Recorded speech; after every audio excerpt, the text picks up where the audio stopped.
results cannot be legitimate or cannot be credible when the process is not credible. I agree. Yes. So that is what, I saw. I cannot say things I didn't see or didn't witness. But what, but we all have also seen, even the level of the military on the streets, the numbers, the what is, it is like it was a war election. Eh? It was a war election. So obviously the ones who had guns seem to have taken that day, or the ones who had a lot of money took that day. Yes. In fact, somebody told me that they even told their competitor. They said, you had more money, so you have won. That is that is where we have reached. That is where our democracy is. Eh?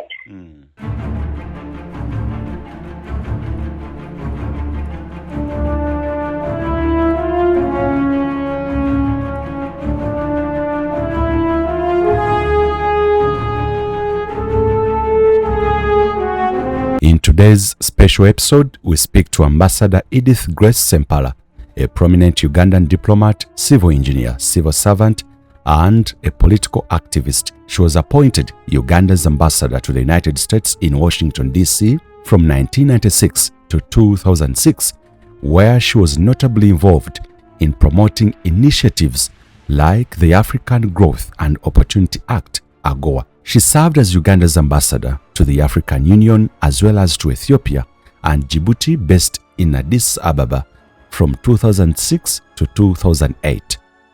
She served as Uganda's ambassador to the Nordic countries, that is to say Denmark, Sweden, Norway, Finland, and Iceland, based in Copenhagen from 1986 to 1996, after spending time there as a refugee from 1979 to 1986. In 2008, she worked as director and senior advisor at the World Bank in international affairs. She is a human rights activist, a former national resistance movement supporter, who later joined opposition efforts. For example, today, she is associated with the Alliance for National Transformation, and she has been active in political commentary in Uganda. She is widely recognized as one of Uganda's most experienced and longest-serving female diplomats. In this episode, we shall be discussing the aftermath of the election, including, but not least to, the declaration of results as done by the Electoral Commission chairperson and the entire commission, the Justice Simon Mugenyi Byabakama. What does the future hold for the opposition, including the Alliance for National Transformation and Robert Kyagulanyi Ssentamu of the National Unity Platform? How is the future like for Uganda after Yoweri Kaguta Museveni clinching yet again another term? What does the future hold like, or how is the future like for Uganda's diplomatic relations with other countries like the United States? So let's start with the declaration of results. What's your take? You as the Alliance for National Transformation, what is your take on the just concluded election? You see, election is not an event. Yes. It is a process. Yeah. And the process was broad. Yeah. Monetization of elections. Yes. People were, selling their votes and buying voters just openly. It is no longer a secret. There was, militarization, yes, leading to, they said all of us want security for our country. Yes. But it should not be, an excuse, yes, to undermine the sovereignty of the people. Yes. So, and therefore, in many places, our own, that is where I voted from, my observation was, first and foremost, the agents were put far away from the desk. So they couldn't hear, they couldn't see. And of course, you know that the machines were dead. In fact, I didn't see any attempt to use them at my station. Now, our agent was actually chased away. Okay. His crime being that he questioned the distance, the fact that they were seated there with registers, but they were not, they couldn't hear, they couldn't see, so they couldn't verify. So he asked that, and then the second thing was he saw a woman voting at the station where I voted, and crossing the cross was just, you know, you see it was in the same compound, crossing to go and vote on the other side. When he questioned that, in addition to having questioned why, they said they don't need him. They chased him away. So that is what I saw personally, what I witnessed personally, what I heard. In fact, I personally, I talked to the presiding officer. He seemed to be gentle, to be okay. But I understand later on he turned into, something else. But for me, I was suggesting, at least they should read aloud the person who has come to vote, and so that the people who are, who the agents can verify using the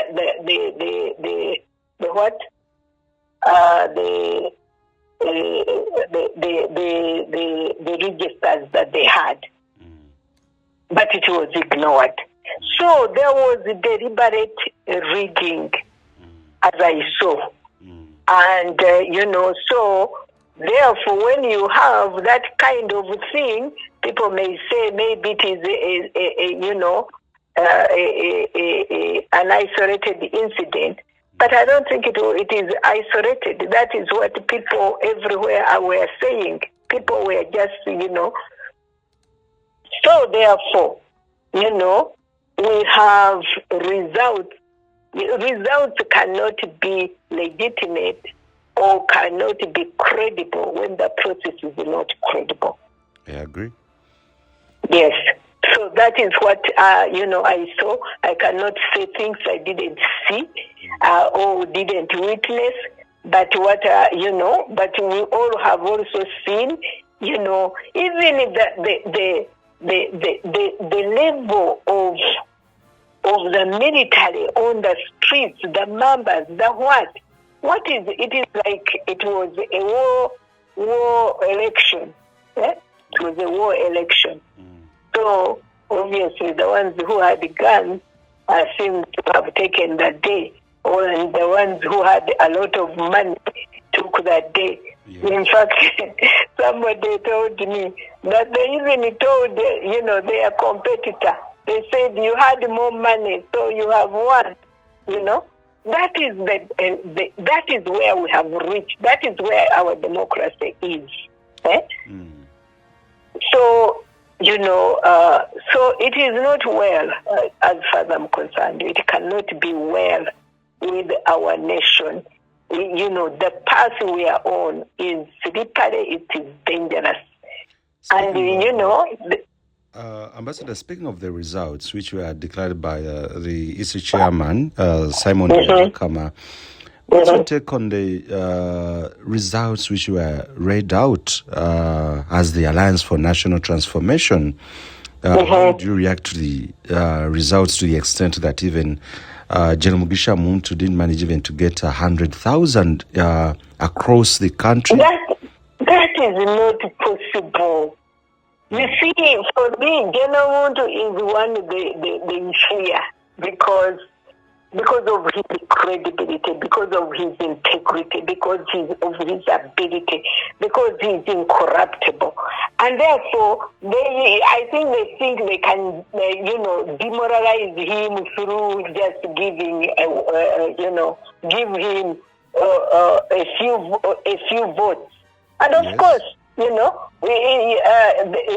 of course they did it, but they did not discourage us. We are as committed as ever. We are even more committed because we see the danger the country is in. Now, our agent, the General Mutu's agent, said he actually gave example of the polling in General Mutu's place. They refused the sub-county. They lumped up everything. They refused. They're supposed to itemize this parish, this polling station, and so forth. They didn't. Yes. So that is an indication of what they try to do to Alliance for National Transformation. But if their aim is to discourage Mugisha Muntu, if their aim is to undermine and demoralize the Alliance for National Transformation, we cannot be demoralized. We cannot, because we know who we are. We know that our message was resonating. We did not expect it to be, the first or even the second, but we knew we were doing much better. Yes, and the reason why we are not it's because people are tired. They were telling us, some of them were telling us, we want to get rid of this regime first. So, which to me is, we need to get rid of the regime and have a better regime. That is our message, Yes, we don't want we don't want to continue rotating around the same since independence. But you know what? There is nothing that will prevent this nation from being delivered. This nation belongs to God, and God will deliver us, and God uses people. As ANT, do you consider taking the legal route, going to court to, of course, refute or even decline these results? I have no idea because it hasn't been discussed. So I wouldn't like to comment. I don't want to go ahead of my party. We are a disciplined people, So we do not, yes. I think that will have to be discussed by the party and also by together with the others in the opposition. Okay. Yeah. Ambassador, you spent years representing the Museveni government by then to the United States, helping to secure the very military and financial aid that critics say now fuels the repression of the opposition. To what extent do you feel personal professional responsibility for the authoritarian stability you helped market to the West? Well, I don't feel that responsibility. I am not God. I didn't know what was going to come. When I was representing Uganda, it looked to me as a country moving forward. I'm not the only one who observed that.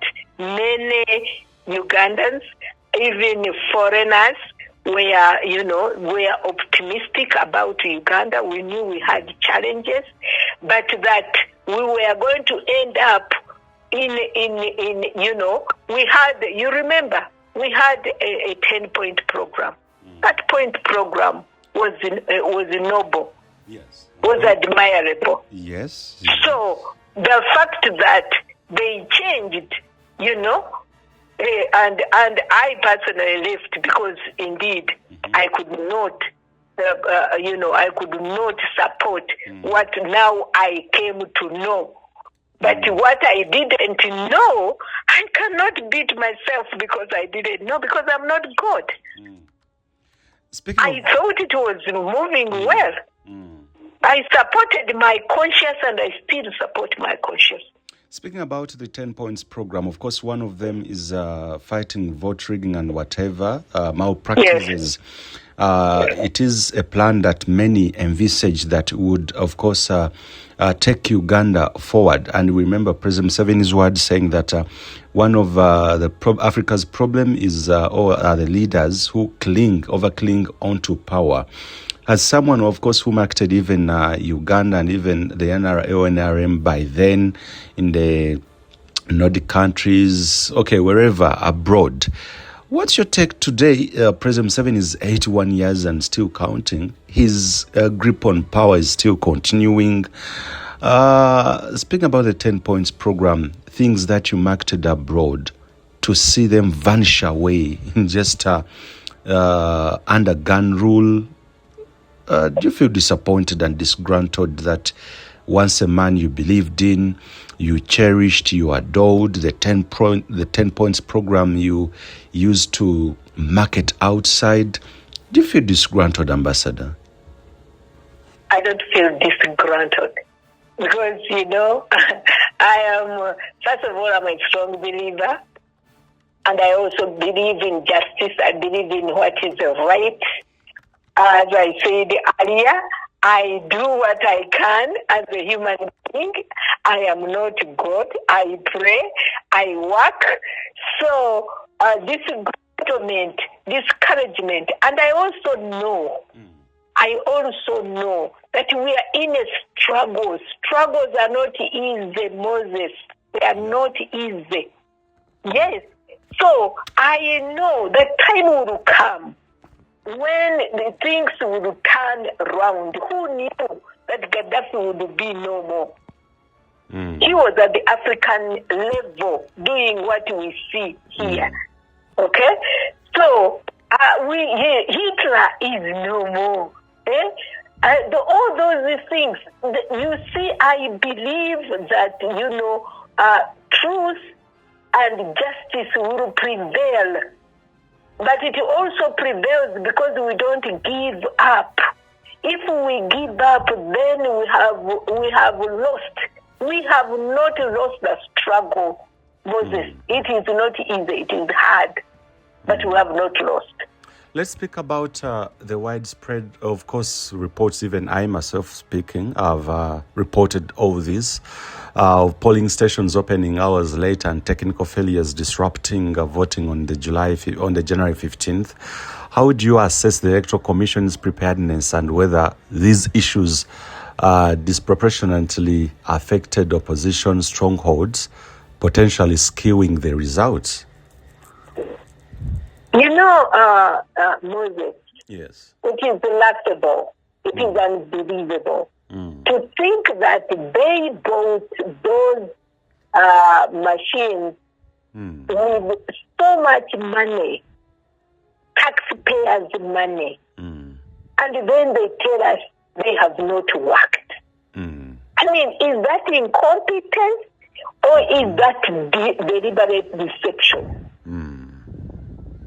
So those are questions, So, I mean, the Electoral Commission, first of all, that independent should be swiped off because they are not independent. And they know, they can see. In fact, when you visit there, you see fear gripping, hovering over the Electoral Commission.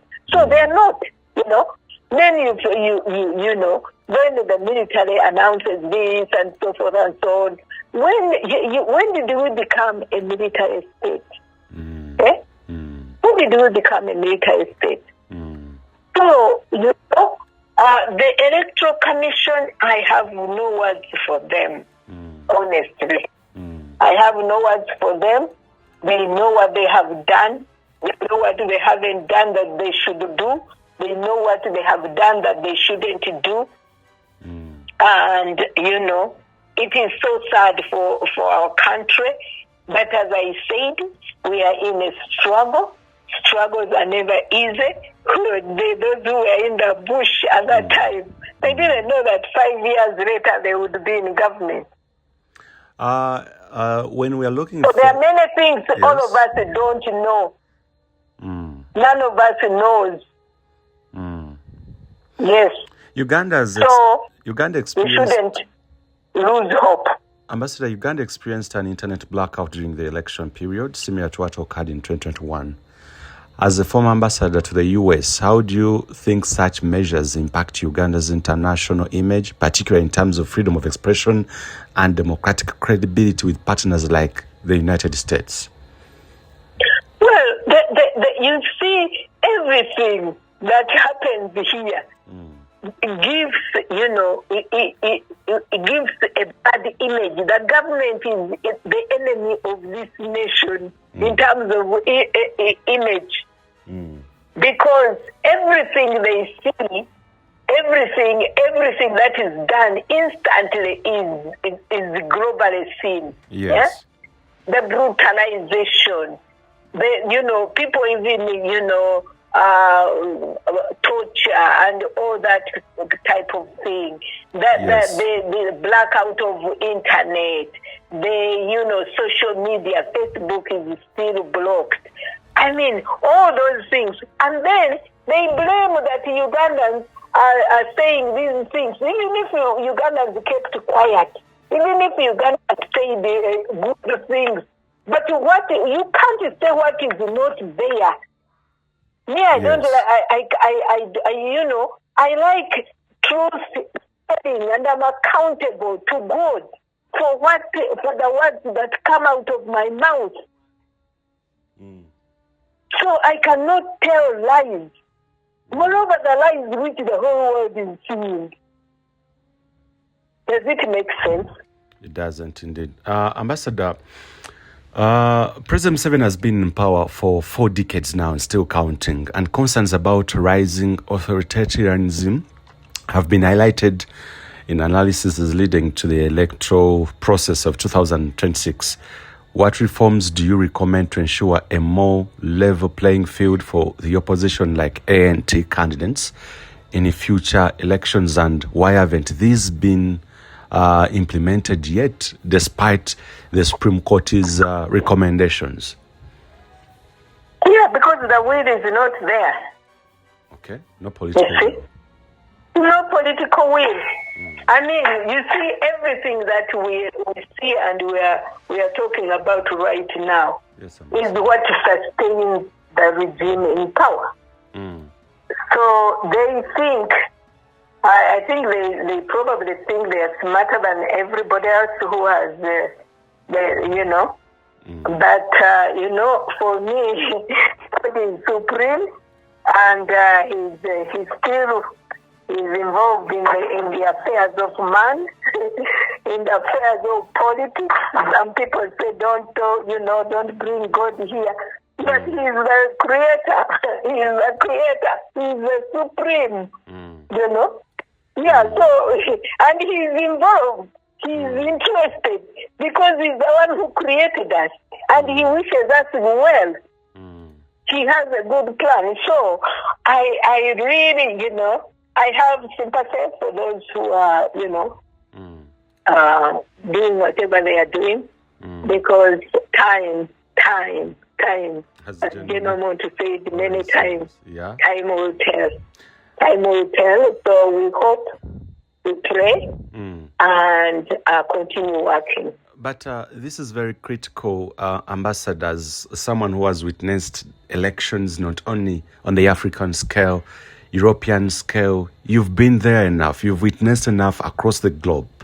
What reforms do you recommend to ensure a more level playing field for the opposition, including General Mugisha Muntu, in case he allows to come back in the next election, in case?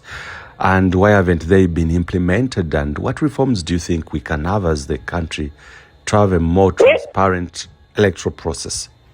I think if we can have the reforms that we are suggested by the Supreme Court. Yeah. And if there is, if the laws which are even there are implemented, because, corruption is illegal in Uganda, because vote buying is illegal, because vote stuffing is illegal, because the military is not supposed to be, because our constitution says, all power belongs to the people of Uganda. Yeah. So I don't really think it is even the policies that can help us. We need a heart transplant. Okay. Oh, Uganda needs a heart transplant. Yes. Oh, that's really hard to take in. Reports indicate declining U.S. engagement with Uganda amid electoral controversies. Drawing from your time as ambassador, how might allegations of electoral irregularities affect bilateral relations, foreign aid, and investment from the U.S. and other Western nations? Yeah, our relations with the other countries are already bad, and they can only get worse. Because there is no effort. You see, I have sympathy with President Uganda, because you see, Uganda is like so super at marketing, but they are marketing a defective product which everybody is seeing. All these are the things are happening in broad daylight. They are not an open secret. I'm not saying anything new. I'm not revealing any secrets. No, the things are out there for everybody to see. So, but our country has an opportunity to turn around. You can, from Saul to Paul. I don't know whether you know the Bible. Saul to Paul. Saul was on the way to killing Christians.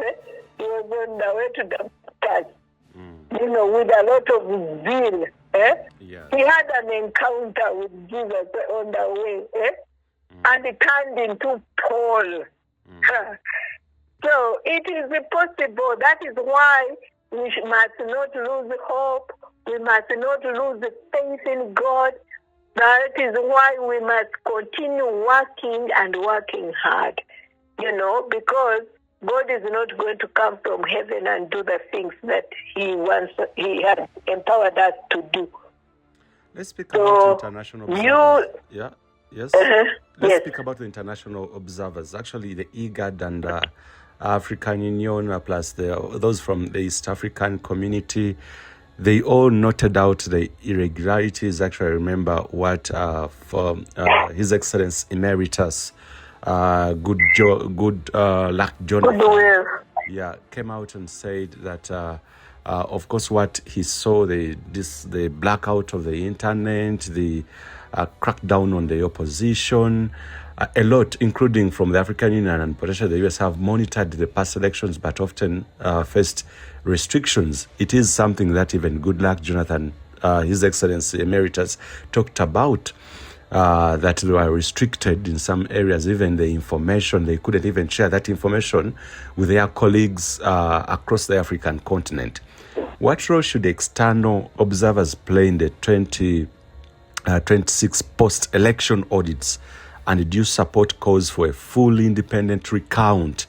If, of course, A&T you've already disputed, or you're the ambassador, do you call for that we should even have that the external observers play a bigger role towards the post-election audits?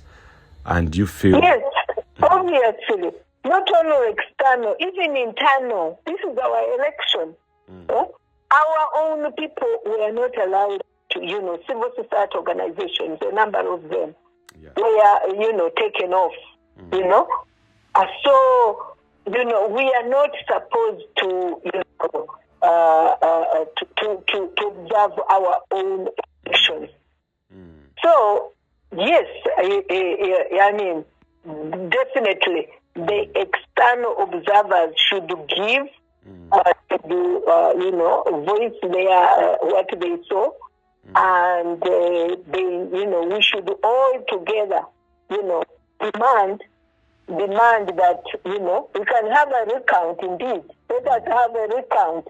What do they fear if they did so well? I mean, after buying all these things and whatever, having because Ugandans have been, negated to being like merchants in a supermarket. They are being bought, and of course that is our problem as a people. Yes, people can blame, they can blame poverty. Yes, poverty is bad, but what do you gain with the 5K? When the hospitals are going to be having no medicine, and your family will fall sick. Yes. Looking ahead, with Museveni's age and succession questions looming, do you believe, actually yes, I believe as a journalist and as a Ugandan, we've yet again lost another opportunity of a peaceful transfer of power in Uganda. Do you believe after the declaration of results, we've continued to set a precedent for a peaceful transfer of power for another failure to have a peaceful transfer of power? Do they highlight deeper systematic flaws that could lead to continued instability? You see, personally, I have always said that, when evil is like cancer, in fact, the Bible puts it very well. Yes. What was a snake in Genesis? In Revelation, which is the last book of the Bible, is a dragon. You get it? Yes. So, what starts as a small tumor gets to stage 2, stage 3, stage 4, and until the person passes on. So that is why, for me as a believer, I really need, I pray for God's intervention. I pray for God's intervention, because the way things are moving, it's hard. It's very tough. This country, this country has, we need to repent as a nation, because we have turned away from God. We have rebelled, the extent of witchcraft, and it is also being practiced in broad daylight. That is an offense against God, The extent of greed, the extent of selfishness, the extent of wickedness, it just keeps on getting worse. So, those who are praying, and we have to really pray. We have to pray, because, but if personally, because my hope is in God, I'm hopeful.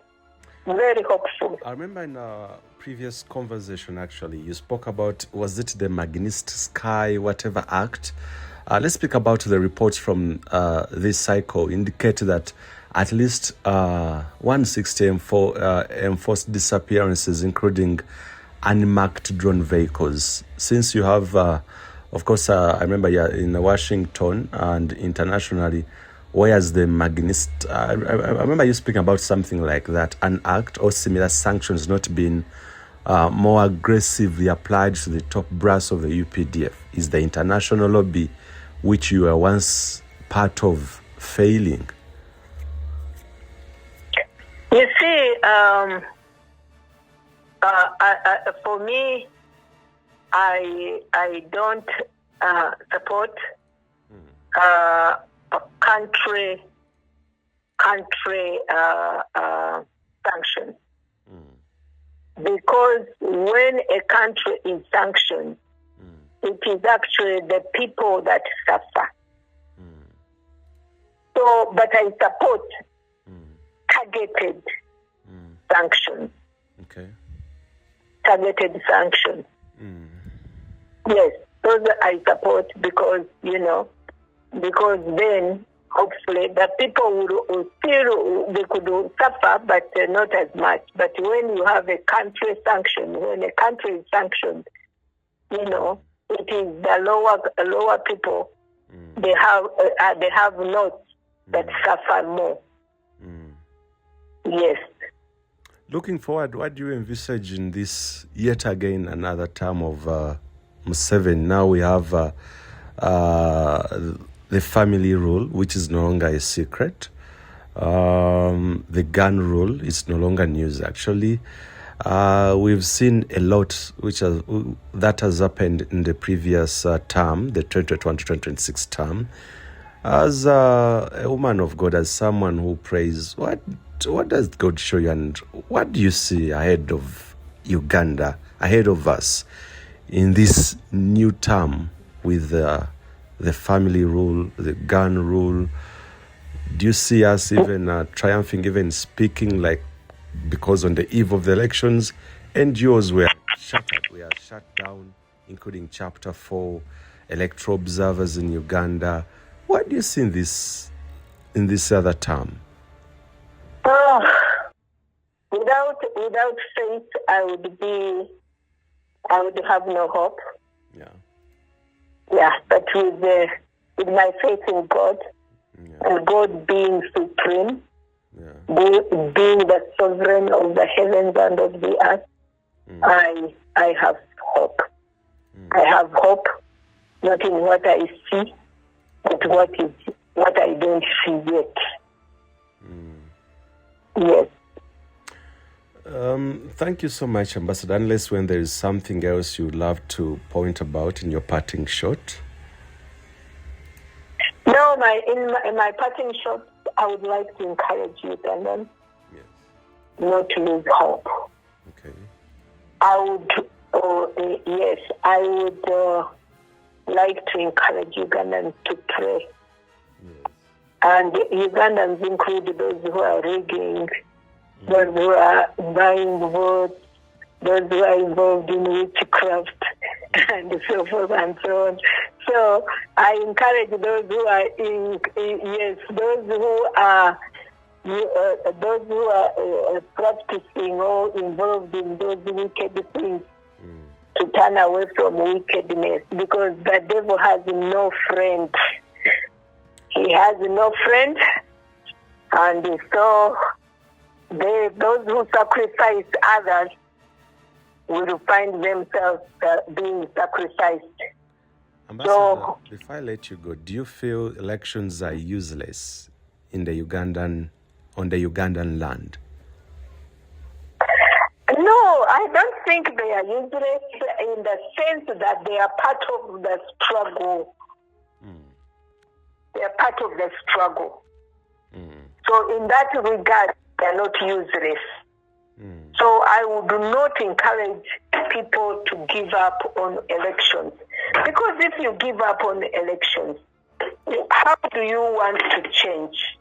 We want peaceful change. And all of us must, because you see, for the devil, he came to kill, steal, and destroy. So for him, when there is bloodshed on the streets of Kampala, that is what he came for, and that is what he likes. He's a winner in that case, So we need peaceful change, and peaceful change can only come through elections. Do you see that coming any time from now? Peaceful transfer of power? That is what I'm hoping for. That is what I'm praying for. That is what I desire. Isn't your hope fading away, Ambassador? No, it cannot. My hope cannot fade away. My hope is in the Lord, God Almighty. How can it fade away? No, I'm not going to have my hope My hope is founded on my faith in God. So my hope cannot be, my hope cannot fade away. No, it can't. Okay. It was nice speaking to us, Ambassador, and may you, I don't know what your next course of action would be as the Alliance for National Transformation. The struggle continues. A good afternoon to you. Thank you. Uganda Eyenkya.